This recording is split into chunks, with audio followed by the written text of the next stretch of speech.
Kahapon, ika-10 ng Marso ay inihatid na sa huling hantungan ng biteranang aktres na si Jacqueline Jose. Siya ay inilagak sa Christ the King Columbary sa Quezon City.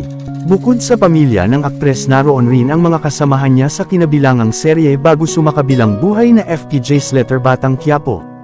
Isa na nga rito ang aktor at direktor na si Coco Martin. Nagbahagi ng isang maikling video ang tiyuhin ni Andy Eigenman na si Michael De Mesa sa kanyang IG account. Sa nasabing video, makikita na habang ginaganap ang inurnment nagpalipad ng mga paru-paro ang bawat isa. Ganun pa man, naging kapansin-pansin isang paru-paro na hindi lumipad. Sa halip kumapit ito kay Coco Martin. Hindi naman mapigilan ng aktor na mapang-isi sa pangyayari at tila natuwa ito.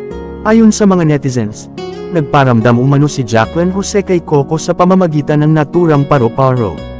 Nagpapahiwatig umano ito na mahal niya ang aktor na parang tunay na anak gaya na rin na sinabi niya noon sa isang panayam.